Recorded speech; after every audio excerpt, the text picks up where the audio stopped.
Hey everyone, and welcome in another tutorial today in the Lightroom tutorial. So I hope you can find something for yourself and enjoy this tutorial as well as you're enjoying everything else on my channel. So maybe some of you follow my Instagram account, and let's have a look at this. You can see my personal images that I post. Of course, I'm not talking about my professional images, but what you can notice, they're all taken from my mobile phone, so the quality might be a little lower.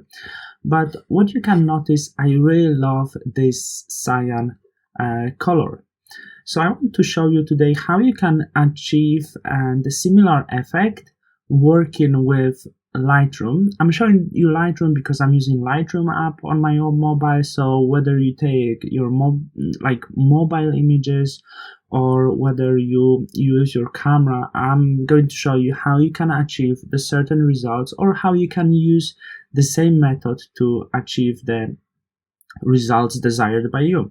So let's start from very beginning. This is the before and after. So I'm going to start from the very beginning. I'm going to reset everything, and when you look at the image, it's quite dark. So first of all, we'll have to bring up something from the shadows. I didn't mention the image belongs to Sheldon Evans, so thank you for him for the images. He also makes tutorials. Just check him on YouTube. He's absolutely amazing. And as I mentioned, Shadows app. So I'm starting with shadows and I go out to 100. So that's quite much. Not for every image would be the same value, but this image was rather dark, so I would go to 100. And that happened because, of course, it's sunset images. So the contrasts are very strong. More likely we'll get these dark shadows. Also for eye highlights, I need to lower this because they were quite overexposed, and I'm not going down with exposure, of course, because I will never get rid of the sun over here. But this is how we can simply fix this, by working with shadows and highlights.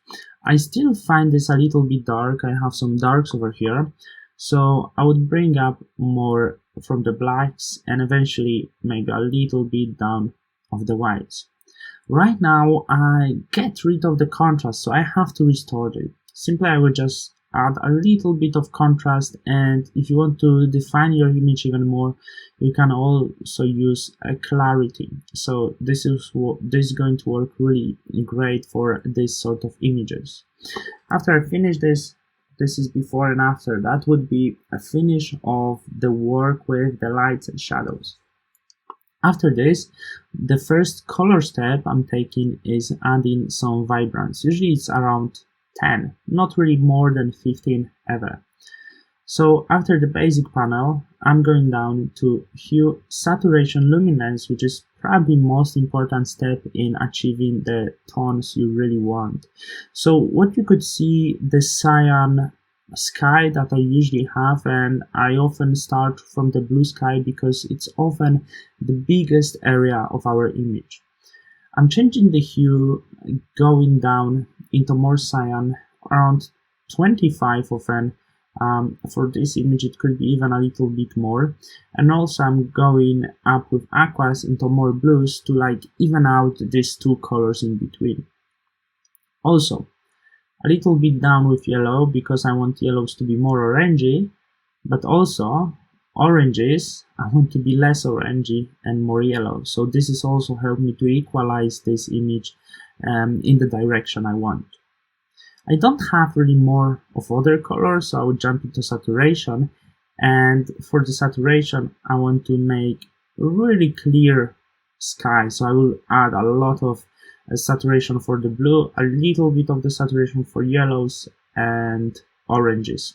And the last step, luminance. So luminance simply means the amount of light in certain color over here. So I would go down with the light for the blue to make darker and more dramatic sky.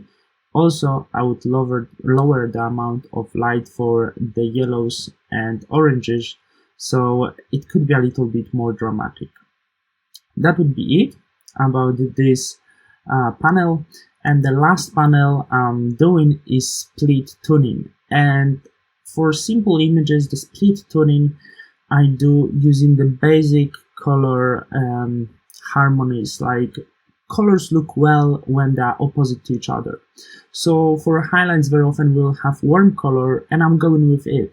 Highlights, warm color, and warm colors I usually have hue between 0 and 80, and the nice orange color that I have over here will be around 50 in this case, so I'm going with hue around 50, and saturation a little bit over 20 maybe in this case. So we have really nice and orangey highlights right now, and shadows I'm going with a similar theory, opposite color. So for this case would be 229, a perfect like opposite color. I will go somewhere around that, maybe a little less because I prefer more like a cyan color than just blue. For me it will be looking just the way I want. It's still in the same range of opposite colors and the same saturation up to around 20. So very simple effect, as you can see, before, after.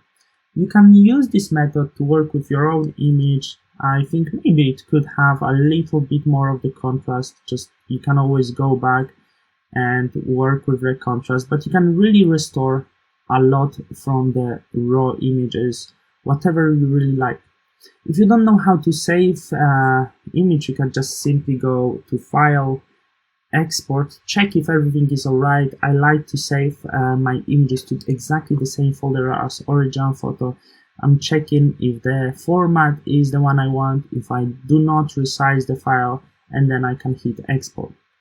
So let me know what you think about this tutorial. If you like it, I can make much more tutorials with different images showing you how to achieve the certain effect or the look I really like, because this is it's most interesting. I can come with other looks you would like, but maybe these simple tutorials would be something that you like. So please let me know. I really want to know what do you think, because you also create this channel and you are an important part of this channel.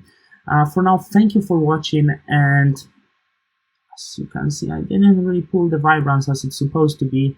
So once again, thank you for watching, and I hope to hear you very soon.